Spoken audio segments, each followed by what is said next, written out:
Hola chicos, ahora nos toca a la plana de biología. Soy el profesor Efren Segura y en los temas de biología vamos a tratar un tema importantísimo para los exámenes de admisión, que es ecología. ¿Sí? Vamos a ver los temas de ecología. Empecemos, definamos ecología. ¿Qué es la ecología? La ecología, la definición general nos dice que es la ciencia biológica que estudia las relaciones de los seres vivos con el medio ambiente y de los seres vivos entre sí. Bien, el que acuñó el término ecología fue Ernest Haeckel, un científico que aportó mucho a la biología de la escuela uniformista, y aparte de eso acuñó otros términos como filum, filogenia, ontogenia. Ahora, ¿qué estudia también la ecología? Básicamente estudia, o fundamentalmente estudia, el ecosistema. ¿Y qué es el ecosistema? El ecosistema es la suma de factores bióticos y abióticos, o también podríamos decir que es la suma de la biocenosis o comunidad biótica y el biotopo o medio ambiente físico. Ahora, hablando de la energía, ¿cómo es que la materia y energía la materia y energía fluyen en un ecosistema? Empecemos con la materia. La materia fluye cíclicamente. Aquí, por ejemplo, tenemos como ejemplos el ciclo del agua. El agua fluye en el ecosistema de manera cíclica. Lo mismo lo hace el oxígeno, el nitrógeno, el carbono y el fósforo, ¿sí? Y así vamos a tener un ciclo de cada uno de esos elementos o esas sustancias. En cambio, la energía fluye en una sola dirección, no lo hace cíclicamente, sino en una sola dirección, y se va o se pierde en forma de calor. Y ese calor es positivo para la fisiología de todos los seres vivos.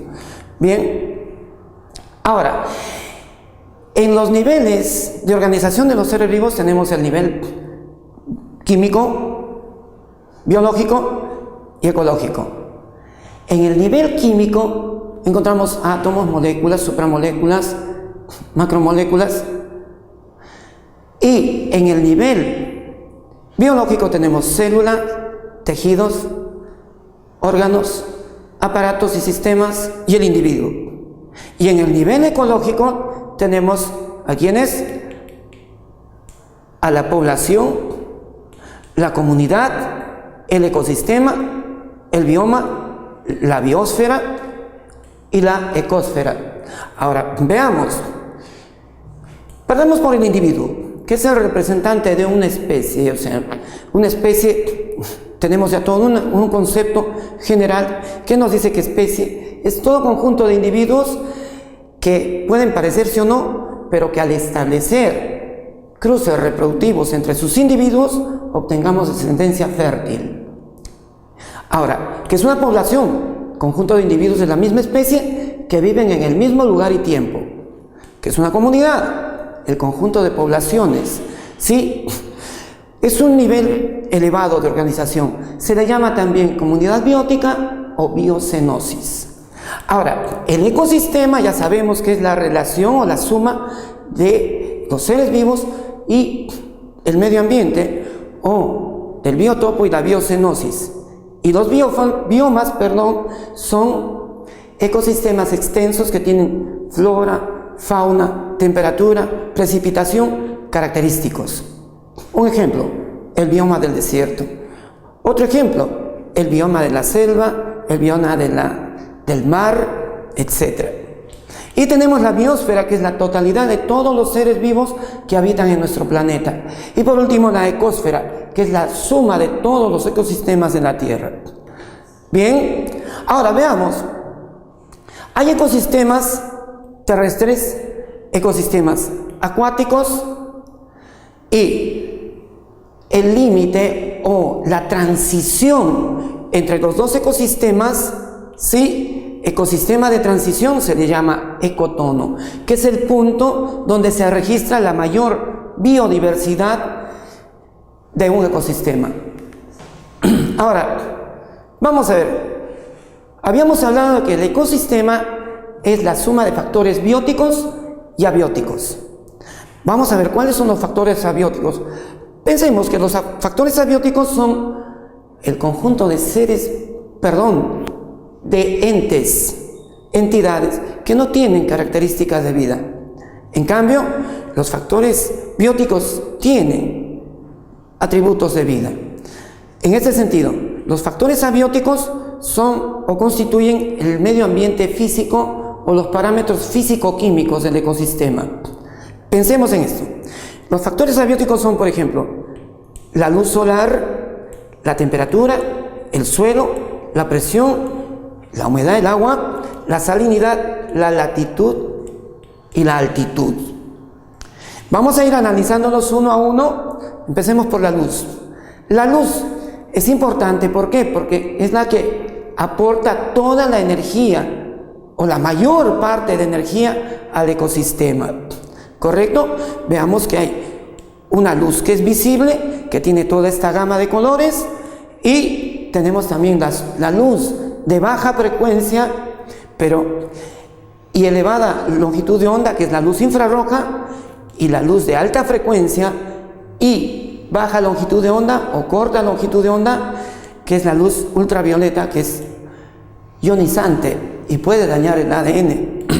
Y después tenemos la luz visible. Ahora, con respecto a la relación de los seres vivos y la luz, empecemos por los vegetales. Hablemos, por ejemplo, de que hay vegetales que necesitan altas intensidades de luz y le vamos a llamar plantas heliófilas. Hay plantas que necesitan bajas intensidades de luz y las vamos a llamar hesiófilas. Ahora, ¿por qué sucede esto? Sabemos que las plantas hesiófilas en sus tilacoides, en los cloroplastos, tienen mayor cantidad de cuantosomas. Eso quiere decir que con poca luz hacen muy bien la fotosíntesis. En cambio, las heliófilas necesitan mayor intensidad de luz porque en sus tilacoides tienen pocos cuantosomas. Ahora bien, también hablamos del fotoperiodo. El fotoperiodo es la reacción fisiológica de los seres vivos, animales y plantas, a la duración del día o de la noche. Así vamos a tener plantas de día largo y plantas de día corto. Brevemente diremos que las plantas de día largo florecen cuando hay mayor cantidad de horas de luz y las plantas de día corto florecen cuando hay mayor cantidad de horas de oscuridad. Pensemos en esto. Las plantas no reaccionan básicamente a la luz, sino van a reaccionar a las horas de oscuridad. Entonces, las horas de oscuridad van a ser su indicativo para florecer o no florecer. Las plantas de día largo florecen a fines de primavera y principios del verano. Las plantas de día corto florecen a fines del otoño y principios del invierno. Entonces, y van a haber plantas llamadas indiferentes o neutras. Acá tenemos algunos ejemplos como el trigo, la espinaca, la lechuga alberja o arveja, son plantas de día corto, de día largo.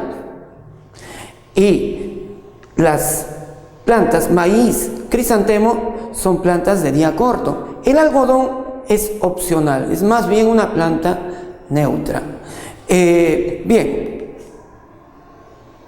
ahora vamos a la temperatura. ¿Qué es la temperatura? La temperatura es la cantidad de calor que tiene el ecosistema.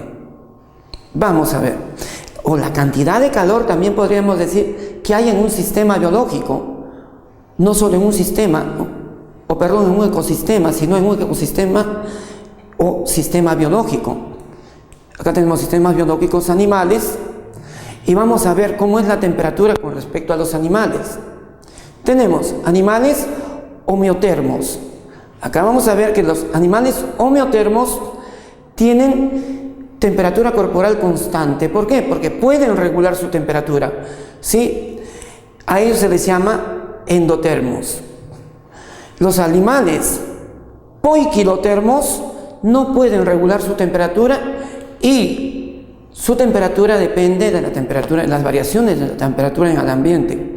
Por ejemplo, veamos, homeotermos son aves y mamíferos, también llamados animales de sangre caliente.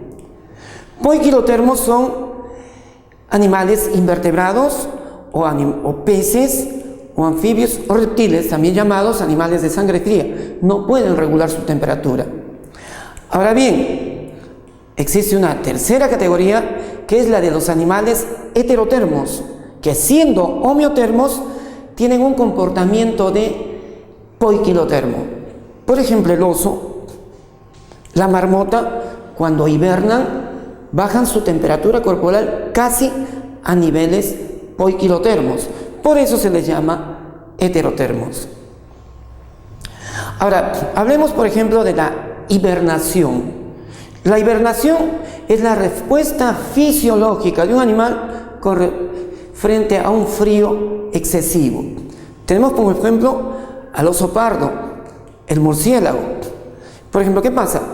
Estos animales van a entrar a un periodo de letargo mientras dure las condiciones extremas. Por ejemplo, tenemos en cuanto al calor,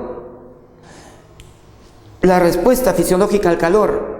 Hay un desarrollo más rápido, mayor tasa de reproducción. En cambio, en el frío, el desarrollo es más lento y la tasa de reproducción es muy baja. Ahora veamos, con respecto a la valencia ecológica de los organismos en respuesta a la temperatura o variaciones de la temperatura. Tenemos animales euritermos, son los que toleran amplias variaciones en la temperatura. Tenemos también como ejemplo de euritermos a la mosca, que puede resistir entre 5 o menos grados de temperatura a 50 grados de temperatura, más que nosotros. Y los estenotermos, el prefijo esteno es estrecho, resisten o no toleran cambios en su temperatura. Por ejemplo, tenemos la anchoveta, que vive a temperaturas menores a los 5 grados o a los 2 grados. Bien, ahora hay una respuesta parecida a la hibernación, que es la estivación. Es una respuesta fisiológica de algunos animales que consiste también en un letargo en respuesta a un calor excesivo, por ejemplo en el tiempo del verano. Estamos hablando por ejemplo de los caracoles que llegan a sepultarse en el suelo y ahí esperan a que pase la estación de alta temperatura, el verano, y recién cuando ya baja la temperatura pueden salir. Eso es estivación. Bien, acá tenemos por ejemplo un ejemplo. La maduración de los huevos de la mosca demora 20 días a 20 grados de temperatura y solo 4 días a 30 grados de temperatura. Bien, esa es la respuesta de nuestros o de los organismos a la temperatura, al calor. Bien, ahora hablemos del suelo. El suelo es el sustrato donde los organismos pueden encontrar refugio o donde los vegetales pueden obtener nutrientes, agua, ¿sí? Y vamos a ver que tiene su estructura. Está dada por los horizontes, ¿sí? Tenemos, por ejemplo, el horizonte O, donde hay materia orgánica gruesa y abundante. Tenemos el horizonte A, donde hay materia orgánica fina, ¿sí? Que está mezclada con materiales orgánicos.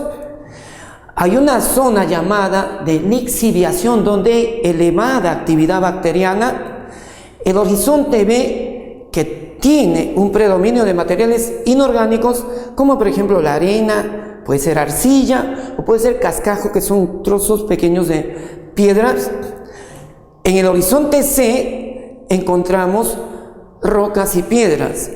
Y por último tenemos la roca madre. ¿Correcto? Ahora, dependiendo del predominio de los horizontes o de los materiales que predominen acá en el perfil del suelo, vamos a tener un suelo desértico, donde predomina el horizonte B, donde hay arena, arcilla, cascajo, ¿correcto? Suelos de vertientes andinas, predominan los horizontes A y el horizonte C, donde hay rocas y piedras. El suelo del páramo y de la Amazonía, predominan los horizontes A y B, donde hay abundante materia orgánica y arcilla roja. Ahora, si faltaron los dos primeros horizontes, O y A, el suelo es poco fértil y no es apto para la agricultura. Bien, ahora hablemos de la humedad. ¿Qué es la humedad? La cantidad de agua que hay en un sistema, la cantidad de agua que hay en el suelo o en el ambiente. Bien, dependiendo de eso, por ejemplo, las plantas se pueden clasificar en higrofitas, plantas de ambientes muy húmedos. Por ejemplo, tenemos a los musgos, al aguaje, ¿sí?, que viven en suelos muy húmedos. ¿Por qué los musgos? Porque los musgos dependen mucho del agua para su reproducción. Ellos no forman tubo polínico, ellos necesitan que haya humedad, haya agua para que puedan sus anterozoides fecundar al óvulo. Bien, ahora tenemos las plantas mesofitas, que son la mayoría de plantas que viven en ambientes de humedad moderada o poca humedad. Y por último tenemos a las xerofitas, que están adaptadas para vivir en ambientes muy secos, ¿sí? Por ejemplo, las cactáceas, ¿no? Este cactus se llama equinocactus, o también la gente, el vulgo, lo llama asiento de suegra. Bien, ahora hay otras plantas, las hidrofitas, que viven, son plantas acuáticas, ¿sí? Por ejemplo, la lenteja de agua, que cuando los lagos se eutrofican, crece en abundancia, tapando la luz del sol para las plantas acuáticas. Y el lirio de agua, que es muy conocido como planta ornamental. Tenemos también las tropofitas, que son plantas que están adaptadas a cambios en la humedad, de humedad cambiante. Por ejemplo, el nosto común, que son una alga, y la flor de Amancaes, que crece, es vegetación de lomas. Por ejemplo, en lomas de la Chay y en lomas de Lúcumo vamos a encontrar la flor de Amancaes, una flor muy bonita. Ahora bien, ahora vamos a ver la salinidad.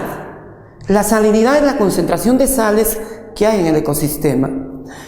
Y esto va a determinar la distribución de los organismos. Es un factor limitante. Por ejemplo, vamos a ver, las plantas glucofitas son las que están adaptadas a ambientes de poca salinidad. Las plantas halofitas, adaptadas a ambientes de mucha salinidad. ¿Sí? Por ejemplo, hablemos de esas plantitas que a veces encontramos en la playa, ¿sí?, cerca al mar. Es la grama salada, resiste elevada concentración salina. Ahora, con respecto a los organismos, los animales, los que no resisten cambios en la salinidad, ya sea del agua, del ambiente, se llaman estenoalinos. Hablemos, por ejemplo, de los equinodermos. Los equinodermos son absolutamente estenoalinos. ¿Por qué? ¿Por qué les llamo así? Porque estos organismos, en el ambiente que viven a condiciones de equilibrio, en condiciones de equilibrio. La concentración de sales del mar es igual a la concentración de sales de su organismo. Es un medio isotónico. Por lo tanto, si se les sacara, por ejemplo, de un medio isotónico como el mar a un medio hipotónico como el agua del río, mueren automáticamente. ¿Cuál es la razón? Carecen de sistema osmorregulador. Bien, ahora, tenemos los eurialinos que resisten amplias variaciones en la concentración de sales del medio. Por ejemplo, tenemos los peces anádromos como el salmón o catádromos como la anguila. ¿A qué se refiere esto de anádromos o catádromos? Veamos. El salmón, ¿dónde vive? Vive normalmente en el mar. Ese es su hábitat, ¿correcto? Y cuando llega el tiempo de la reproducción, han cumplido su ciclo de vida, nadan hacia los ríos. Y en los estuarios de los ríos donde ellos han nacido, pues llegan ahí, desovan, fecundan y mueren también. Es un pez anádromo. Va del mar hacia el río. Ahora, catádromo, por ejemplo, la anguila. La anguila vive en los ríos, en agua dulce. Pero en la época de reproducción va a las zonas oceánicas y ahí deposita sus larvas. Y esas larvas pueden estar muchísimo tiempo ahí hasta que desarrollan un poco y regresan al río. Y ahí completan su desarrollo. Bien, entonces tenemos anádromos, catádromos. Son eurialinos, resisten amplias variaciones en la concentración de sales de su medio. Bien, ahora analicemos estos que son factores del clima, la latitud y la altitud. Son factores importantísimos. Por ejemplo, la latitud es la distancia que hay desde el Ecuador a cualquier punto de la Tierra. Sí, el Ecuador es latitud 0. Los polos, latitud 90. Entonces va de 0 a 90. Vamos a ver cómo varía, qué cosas, qué parámetros varían con la latitud. A mayor latitud, menor temperatura. A menor latitud, mayor temperatura. Y eso distribuye o influye en la distribución del calor, la latitud. Ahora, veamos. A mayor latitud, ¿sí? Conforme nos alejamos del Ecuador, va a haber menor biodiversidad. Y obviamente, a menor latitud, mayor biodiversidad. Veamos, con respecto a la altitud es la distancia que hay del mar o del nivel del mar hacia arriba a cualquier punto elevado. Vamos a ver. A mayor altitud, menor temperatura y menor presión. Y a menor latitud, mayor temperatura y mayor presión. Vamos a ver, y así vamos a tener los distintos pisos ecológicos, ¿no? Que están relacionados tanto con la altitud como con la latitud. Por ejemplo, tenemos hielo y nieve a mayor altitud, puna, polos. Tundra a mayor latitud y mayor altitud. Bosques a una latitud media, tropical, y a una altitud media. Desierto o estepa es en una zona tropical, latitud ya cercana, casi cercana al Ecuador, y una altitud baja, media, cercana ya al nivel del mar. Y el bosque tropical o selva ya a nivel del mar o en zona ecuatorial. ¿Correcto? Entonces, eso es lo que determina tanto qué cosa, la latitud como la altitud. Bien, ahora vamos a ver algunos conceptos importantes en ecología. Por ejemplo, tenemos el hábitat. ¿Qué es el hábitat? Por ejemplo, algunos de ustedes le preguntamos, chicos, a ver, ¿dónde vives? Pues soy profesor, vivo, por ejemplo, en la avenida Arenales, cuadra 13, número 1352. Esa es mi dirección, profesor. Ah, muy bien. Ese es tu hábitat. tu dirección, ese es tu hábitat. ¿Qué es el hábitat? El espacio físico donde se desarrolla una especie, ¿correcto? Por ejemplo, un hábitat puede ser una roca, el tronco de un árbol, ¿correcto? Bien, ahora, por ejemplo, el cóndor, ¿qué hábitat tiene? Los Andes. Ahora, ¿qué es el nicho ecológico? Que el nicho ecológico está muy relacionado con el alimento que consume un determinado organismo. Por ejemplo, hablábamos del cóndor. Hábitat, los Andes. Nicho ecológico, carroñero, se alimenta de carroña, carne en descomposición. Ahora, por ejemplo, vamos a ver, nicho ecológico, productores, organismos fotosintéticos o quimiosintéticos. Un ejemplo, las cianobacterias, fotosintético, sulfobacterias, quimiosintético. Consumidores, tenemos primarios, herbívoros, secundarios, carnívoros, terciarios, carroñeros.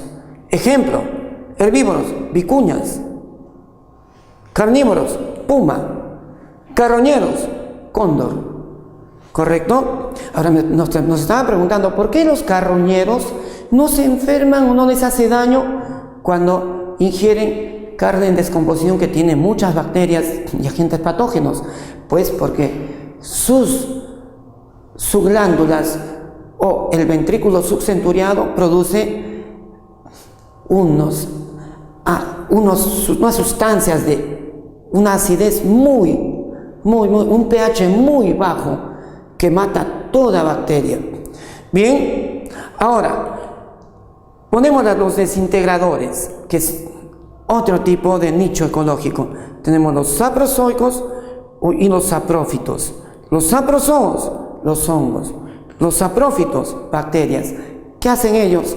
Se alimentan o se nutren por absorción, vierten las enzimas digestivas sobre el alimento, esperan a que se digiera y absorben los nutrientes. Bien, ahora vamos a ver los niveles tróficos. Niveles tróficos. Tenemos los niveles tróficos, enmarcan lo que es la cadena alimenticia. En los niveles tróficos vamos a tener 4 eslabones. Empezamos con los productores, ¿sí? Vegetales, organismos fotosintéticos, un ejemplo, el ichu. El segundo eslabón, herbívoros, ¿sí? Ejemplo, la vicuña. En el tercer eslabón, carnívoros, ejemplo, el puma. Y en el cuarto eslabón, los carroñeros, ejemplo, el cóndor. Bien, vamos a ver que en el ecosistema la energía fluye de manera unidireccional. Y habíamos visto que la materia fluye en forma cíclica. Veamos entonces, una red alimenticia es una especie de, le llamaremos maraña, en la que intervienen una serie de organismos entre productores y consumidores. Vamos a ver, empecemos por el productor. El productor es el pasto, por ejemplo la grama, ¿sí? O el ichu. ¿Quién come pasto? Por ejemplo el conejo, el saltamontes, el ratón. Ahora, el conejo puede ser comido por un halcón. El saltamonte puede ser comido por el sapo, puede ser comido por la araña, por la culebra. Esos van a ser sus consumidores. El saltamonte también puede ser comido por la mantis y por la araña, ¿correcto? Y también por un gorrión y un ratón. Entonces, vamos a ver que estos organismos van a transferir materia de energía de un eslabón al otro, pero no va a haber uno solo, sino varios organismos involucrados. Ahora vamos a ver ¿cómo se teje esta red? Habíamos visto que el saltamonte puede ser ingerido por todos estos organismos, pero este organismo, vamos a poner por ejemplo la araña, que es ingerida por el saltamontes, también puede ser ingerida por el sapo, y también puede ser ingerida por el gorrión y por el ratón, ¿correcto? Y la mantis, que también se come a la salamandra, puede ser ingerida por el sapo, o puede ser ingerida por el ratón, por el gorrión. Esto configura una red alimenticia, ¿sí? Y no dejemos de lado a las serpientes, que se pueden comer a los sapos, y a los halcones, que se pueden comer a los gorriones, a las serpientes, se pueden comer a los conejos. Entonces, esta es toda una red donde fluye la materia y la energía. Bien, y aquí vamos a ver la pirámide del flujo de energía y vamos a ver los porcentajes. Por ejemplo, de productores tenemos una cantidad de biomasa, materia y energía. ¿Cuánto pasa al siguiente eslabón? El 10%. Y de este 10%, el 10% de esto pasa al siguiente y el 10% de este pasa al siguiente. Entonces, eso quiere decir que toda la energía no va a pasar de un eslabón a otro. Repito, solo pasa el 10%. Lo que va a pasar que el resto de energía se escape en forma de calor. ¿Correcto? Esta es la pirámide del flujo de energía. Bien, ahora vamos a ver los ciclos biogeoquímicos. Vamos a ver que hay dos tipos de ciclos. Los ciclos sedimentarios, que son del fósforo y azufre, y los ciclos gaseosos, que son del carbono, nitrógeno y del agua. A ver, vamos a ver. Empecemos, vamos a tratar de abarcarlos. Empecemos, por ejemplo, con el ciclo del carbono. ¿Cómo fluye el carbono en el ecosistema? Habíamos dicho que es cíclico, ¿correcto? Y vamos a comprobarlo. Por ejemplo, tenemos, ¿cómo se libera el carbono? Por ejemplo, por la combustión.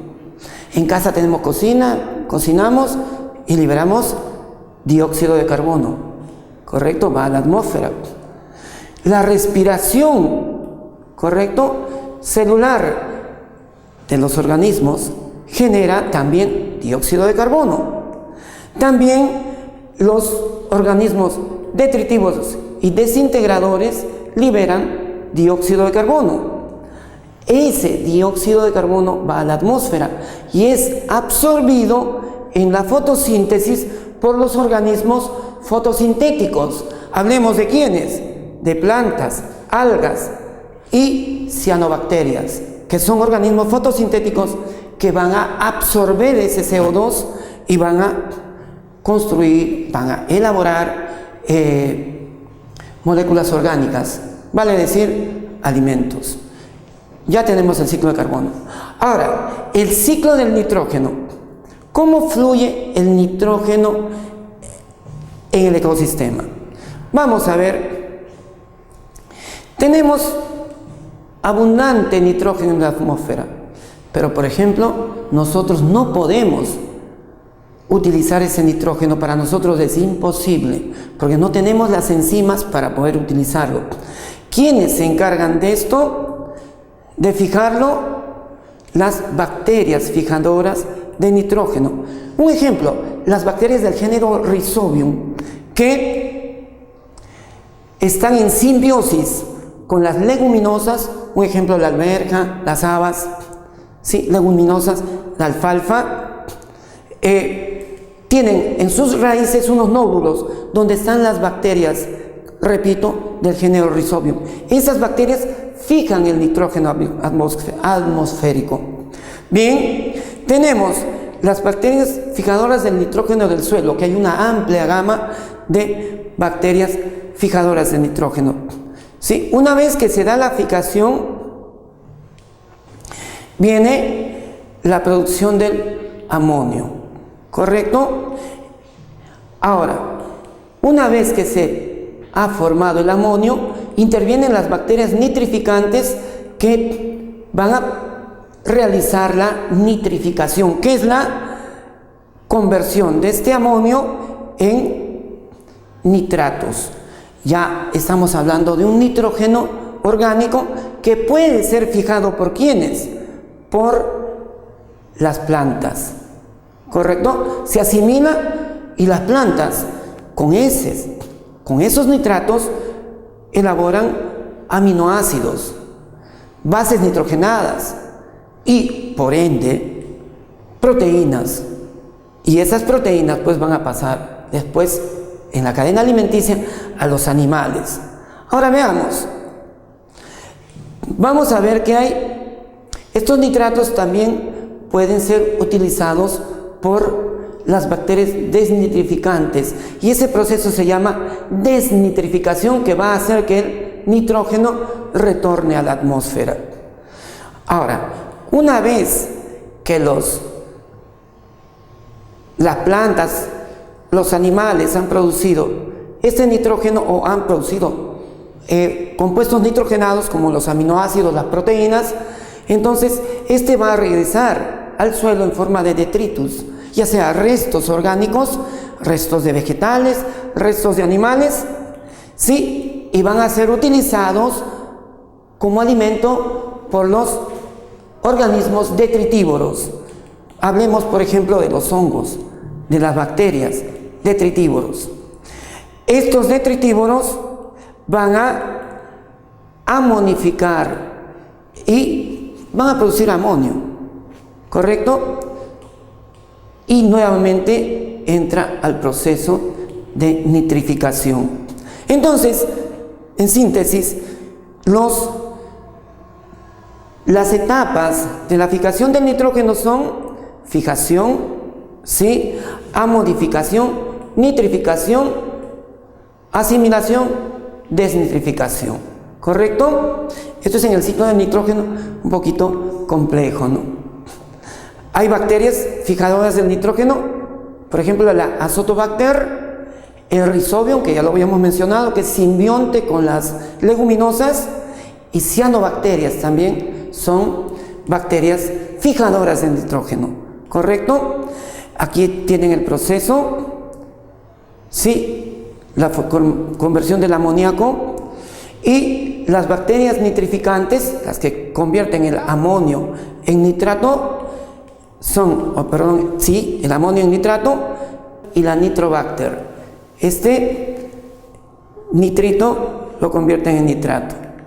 Bien, ahora vamos a analizar el ciclo del fósforo. ¿Qué pasa con el ciclo del fósforo? ¿Cuál es la fuente más importante de fósforo en el ambiente? Las rocas fosfatadas, que son rocas sedimentarias. Vamos a ver, tenemos, por ejemplo, que las rocas fosfatadas se disuelven en agua y vierten los fosfatos al suelo. Estos fosfatos son asimilados por las plantas a su vez son ingeridas por los animales, y las deyecciones de los animales van a vertir nuevamente los fosfatos al suelo. Las plantas, los restos de los vegetales, también vierten los fosfatos nuevamente al suelo. Y vamos a ver que las rocas fosfatadas en aguas continentales van a ser asimiladas, ¿sí? El fosfato, de las rocas fosfatadas va a ser asimilado en ambiente acuático por el fitoplancton. Este fitoplancton va a pasar el fosfato por ingestión al zooplancton. El zooplancton a los peces, ¿sí? Que entran a la red trófica marina. Por ejemplo, son ingeridos por aves marinas, estas vierten su guano, o sea, su deyección, y en forma de abono llega al suelo a ser asimilado por las plantas. Ahora, hay otra parte que son los restos de organismos acuáticos, fosilización, van a formar los sedimentos de las rocas fosfatadas que nuevamente ingresan al ciclo. Bien, entonces ahí tenemos el ciclo del fósforo. Sigamos. Ahora vamos a las sucesiones ecológicas. ¿Qué son las sucesiones ecológicas? Sí, es el proceso de desarrollo de las comunidades bióticas que ocupan un ambiente y los cambios que ocurren en ese biotopo. Pasemos, por ejemplo, hay dos tipos de sucesiones: sucesión primaria y sucesión secundaria. ¿Cuándo se da una sucesión primaria? Se da en lugares donde nunca hubo vida, donde, si se quiere, había de repente rocas o suelos donde no había ningún organismo vivo. Acá se establecen, por ejemplo, los líquenes, los musgos, bacterias, y van a empezar a desintegrar el suelo. A este suelo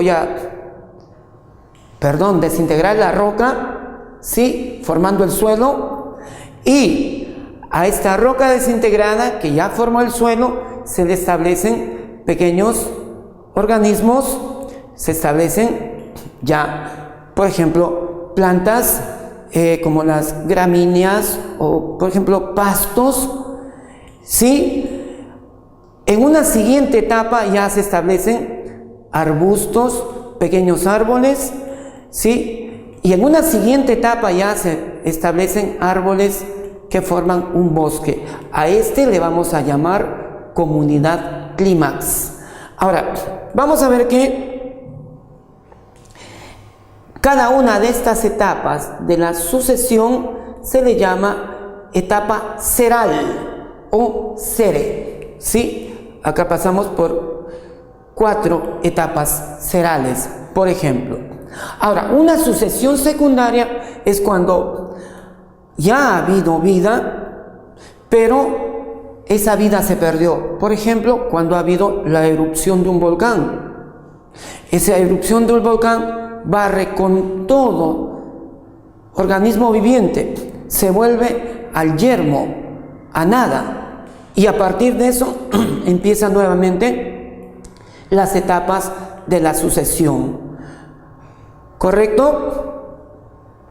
Ahora, también puede haber una sucesión autógena, cuando los propios seres vivos del mismo lugar van modificando su ambiente, y también hay otro tipo de sucesión que es halógena, cuando se incorporan materiales externos, incluso el ser humano.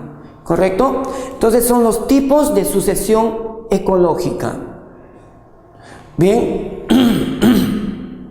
decimos que el ecosistema llega a un estado clímax, estado óptimo, dadas las condiciones del medio, en el que todo cambio se produce muy lentamente y el emplazamiento queda dominado por especies de larga vida y muy competitivas. Pero hay que tener en cuenta que, por ejemplo, cuando había en una segunda etapa seral solo pastura, solo pequeños arbustos, hay que tener en cuenta que los nutrientes, la mayor parte de los nutrientes estaban en el suelo.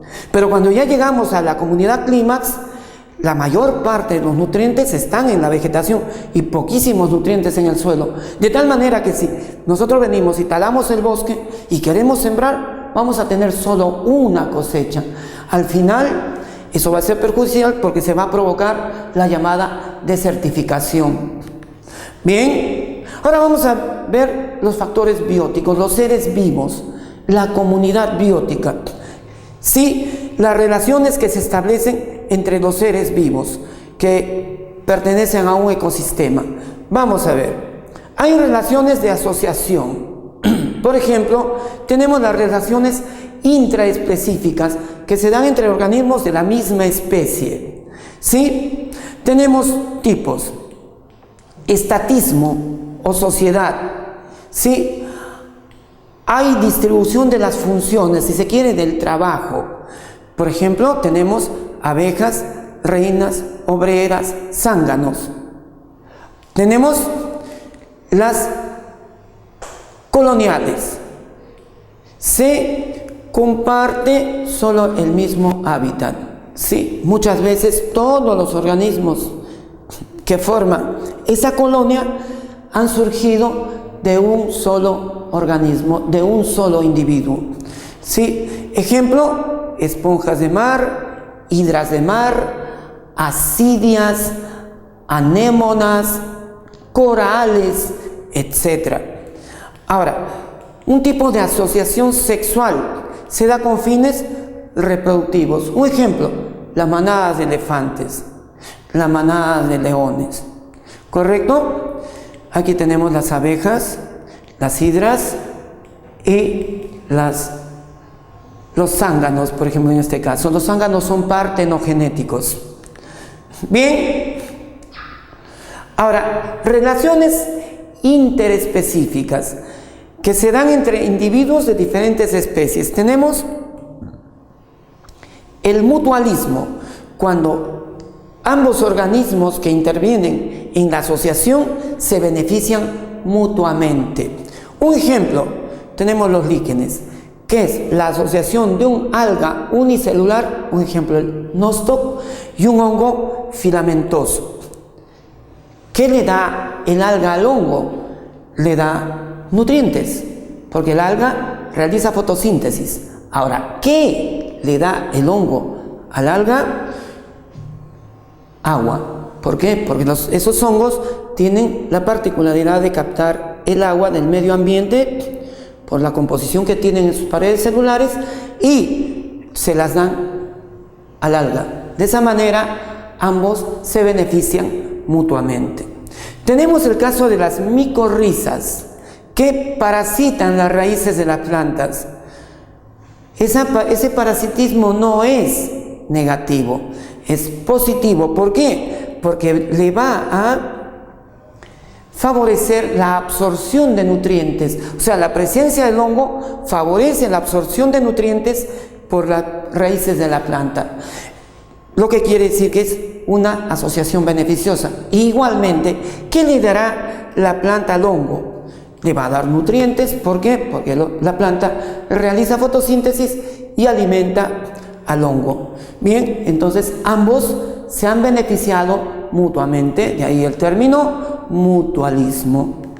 Bien, ahora vamos a analizar la protocooperación, que es un mutualismo ocasional, en la que dos organismos se apoyan mutuamente, pero en forma ocasional. Pueden separarse y eso no les va a afectar en nada. Tenemos el caso, sí, del búfalo y las aves conocidas como espulgabueyes. ¿Qué pasa?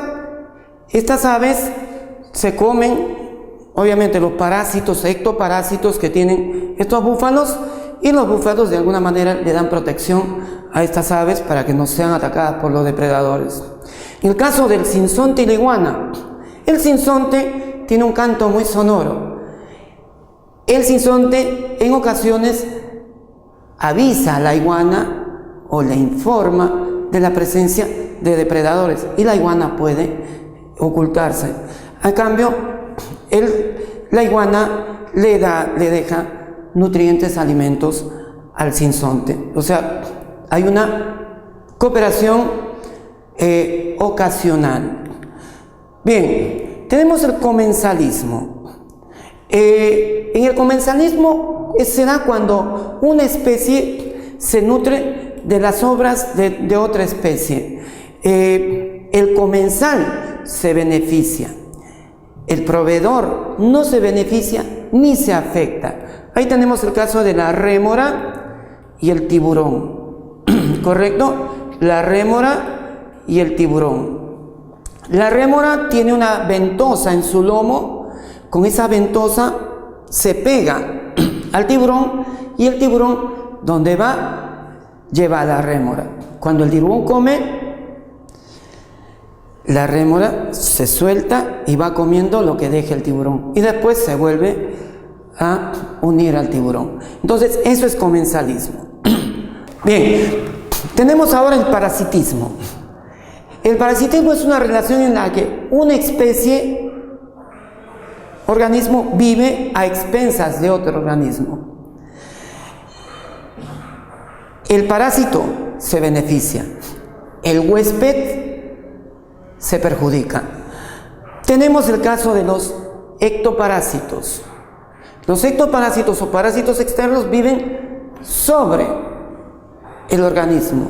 En este caso la pulga vive en la cabeza, en los cabellos de la persona.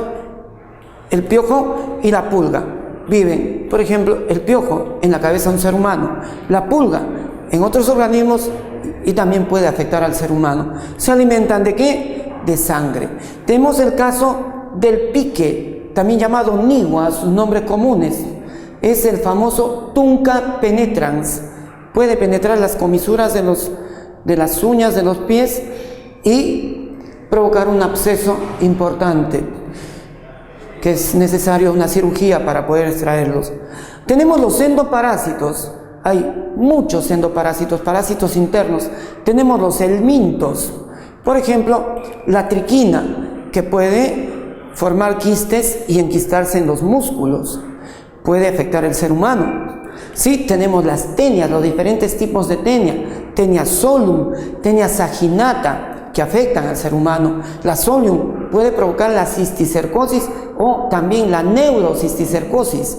Tenemos también los nemátodos, como el Ascaris lumbricoides, que es exclusivo para los seres humanos, o el Enterobius vermicularis, o conocido como oxiuro, que también es exclusivo para seres humanos. Son parásitos internos, ¿correcto?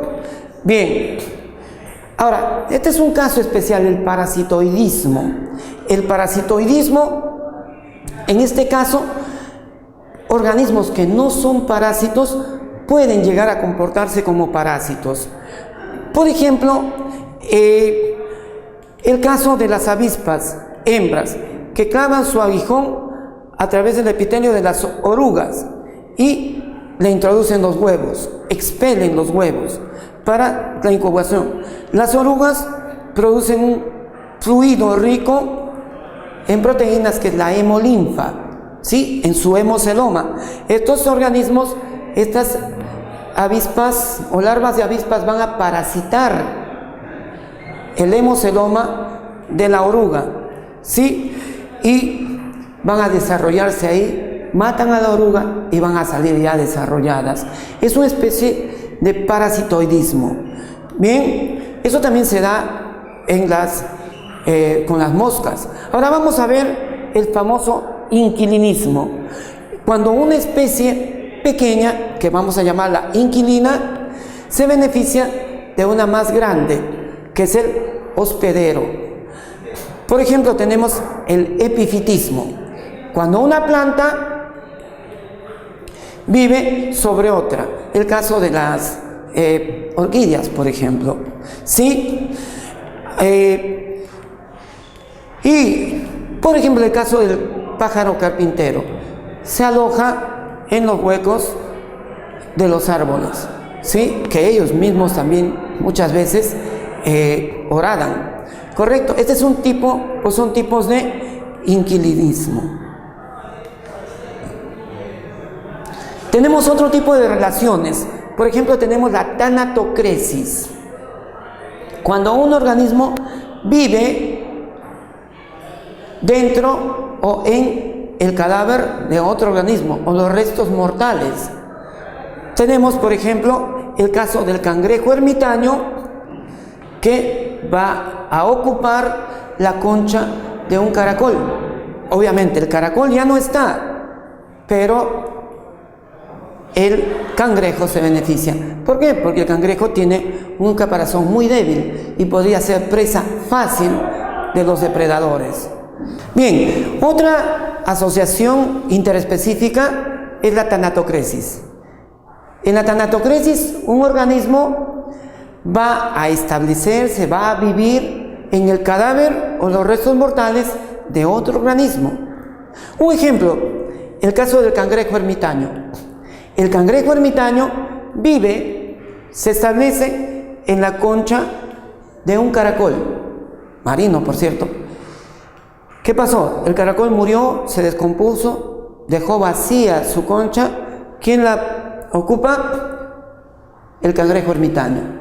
¿Por qué? Porque el cangrejo ermitaño tiene un caparazón muy delicado que puede hacerlo presa fácil de los depredadores. De esta manera se da la tanatocresis. Ahora, El otro caso de asociación interespecífica es la foresia.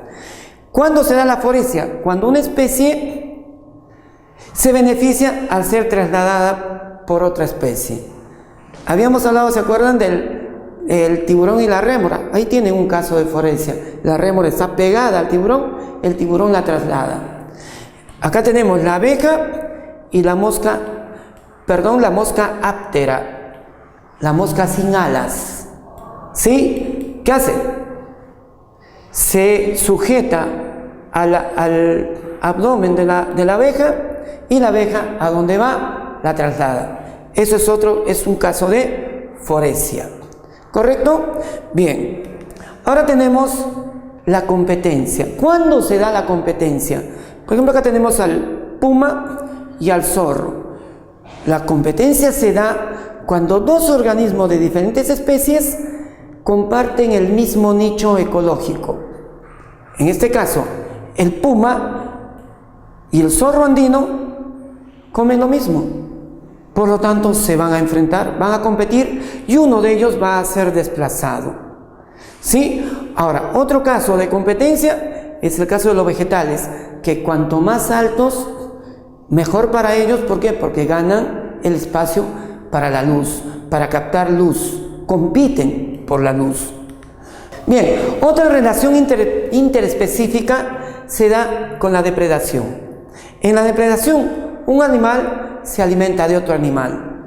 Obviamente, uno de ellos muere, el otro se beneficia. Ejemplo, el puma, la vicuña. El puma se come a la vicuña, obtiene sus nutrientes, alimento, y la vicuña desaparece.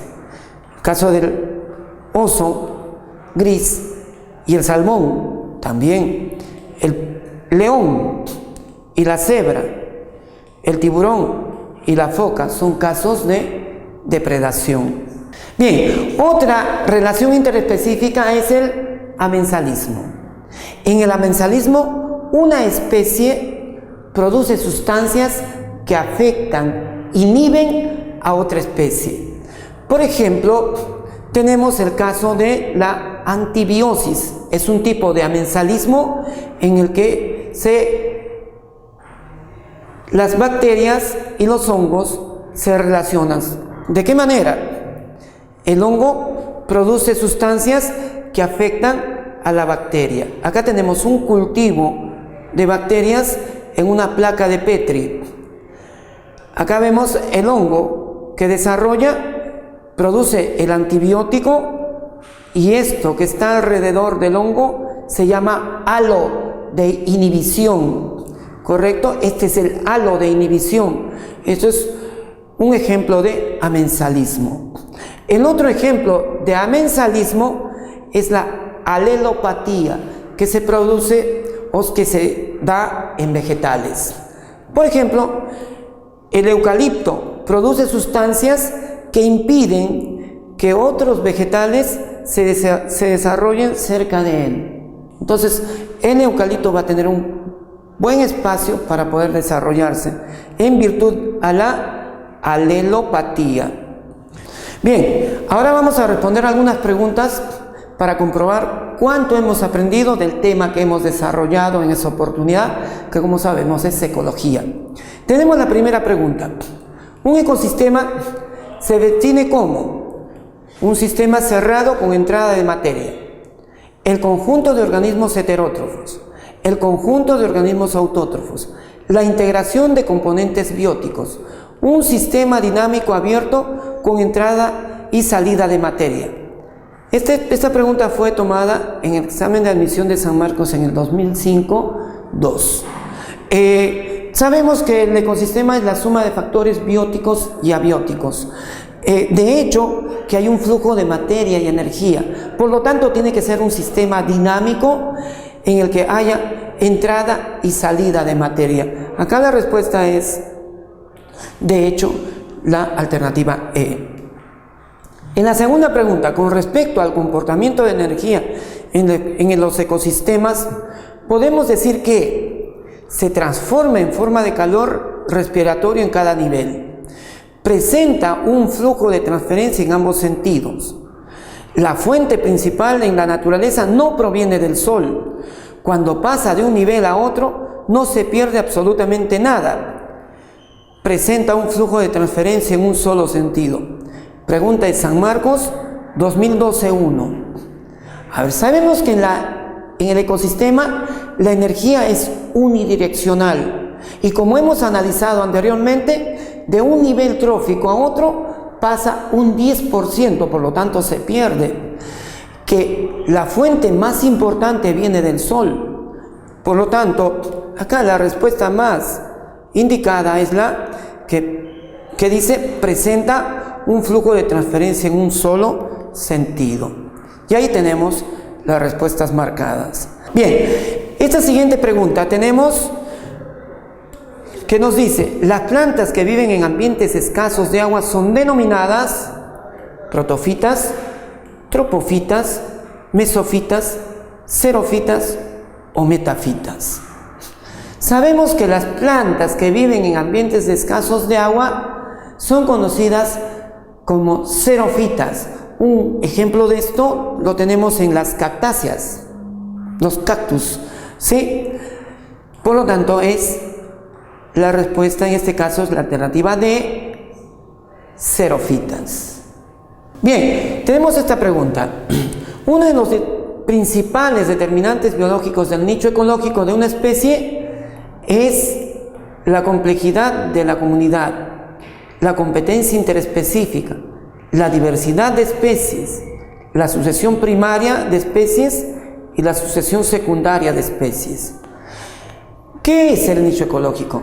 Habíamos dicho que es la función que cumple un organismo en su ecosistema. Ahora, esta función está en relación con su alimento. Y si vemos, ¿qué va a determinar el nicho ecológico? Un estado de competencia. ¿Para qué? Para garantizar la provisión de alimento. Por lo tanto, el principal determinante uno de los principales determinantes del nicho ecológico es la competencia interespecífica. Bien, vamos a otra pregunta. Dice: la función más importante de las bacterias en un ecosistema es servir como alimento de los protozoarios, ser productoras primarias de la cadena alimenticia, permitir la nutrición de las plantas, fijar el nitrógeno en las plantas o producir infección en los demás seres. ¿Cuál es el papel de las bacterias en el ecosistema?